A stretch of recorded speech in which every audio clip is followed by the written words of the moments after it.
요즘 아동학대로 상담을 오시는 분들이 부쩍 많아졌어요. 부모가 자기 아이를 혼내는 것도 아동학대가 될 수 있는 걸 여전히 모르시는 분들이 많은 것 같아요.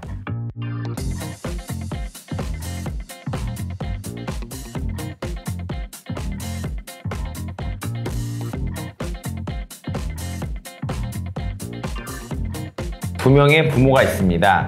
이들은 어쩌다 아동학대 가해자가 되었을까요? 한 분은 자녀의 ADHD 상담을 위해 상담센터에 갔다가 상담사분께서 부모님의 훈육 방법을 오인해서 신고를 당했고, 다른 한 분은 밖에서 아이를 혼냈다가 이웃 주민분이 신고한 경우입니다. 자녀를 체벌할 법적 근거가 없으니까 이렇게 신고를 당하면 일단 조사를 받게 될 텐데요. 그런 처벌을 받을 수 있는 상황을 방지하기 위해서 저희 선율로의 변호인들이 정말 열심히 노력했는데요. ADHD 상담센터를 갔다가 신고당한 의뢰인분은 훈육행위가 폭행을 목적으로 한 것이 아니라는 점을 입증하기 위한 참고 자료 등을 수집하였고요.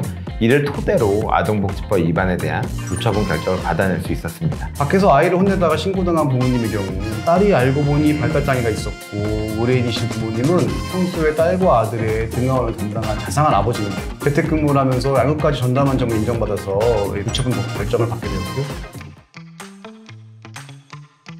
앞에 내용 보고 많은 부모님들께서 생각이 많아지실 것 같아요. 내가 우리 아이 교육시켰다고 하는데 설마 이것도 학대인가? 궁금하실 것 같은데요. 예전에 EBS의 어떤 프로그램에서 자녀의 훈육과 학대를 구분하기 위한 기준을 제시하더라고요. 첫 번째, 아이에게 소리를 지른 적이 있다. 두 번째, 아이에게 겁을 줘서 제압한 적이 있다. 세 번째, 아이에게 욕설, 비하 혹은 비꼬는 말을 한 적이 있다. 네 번째, 아이에게 꿀밤을 먹인 적이 있다. 다섯 번째, 아이에게 등짝 스매싱을 한 적이 있다. 여섯 번째, 아이를 회초리, 목걸이, 구두 주걱 등으로 때린 적이 있다. 이 방송 보니까 한 부모님께서는 본인의 체벌이 잘못됐다는 것을 느끼셨고, 이를 고치고자 직접 경찰에 자수까지 하셨더라고요. 잘 생각해보면 아이에게 고함을 지르고 때리고 이러는 것이 아이 입장에서 바라봤을 때 오히려 악영향이 갈 뿐 도움이 되는 것 같지 않아요. 내 아이에게 가혹한 처벌은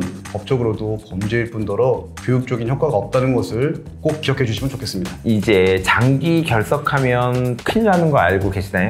최근 인천 아동학대 사건 아시죠? 이 사건 이후로 아동학대에 대한 경각심이 굉장히 커졌습니다. 이제 무단으로 아이가 장기 결석하게 되면 정부가 직접 나서서 그 전수조사를 한다고 해요. 물론 홈스쿨링처럼 정당한 이유가 있는 상황을 제외하고 정당한 이유 없이 결석하는 경우를 말합니다. 7일 이상 결석하면 유치원생과 초등, 중등 학생의 안전을 확인하기 위해 대면 전수조사를 하고 있다고 합니다. 교사에게 전화로 아이의 소재를 알렸어도 가정 방문에 응해야 하고요. 부모나 보호자가 경찰 동행 방문을 거부할 경우 아동학대 의심 정황이 있다고 보고 즉시 수사에 착수한다고 하니까 홈스쿨링을 계획 중인 부모님이시라면 아동학대 가해자로 의심받지 않기 위해 이런 조사에 성실히 응할 필요가 있겠습니다.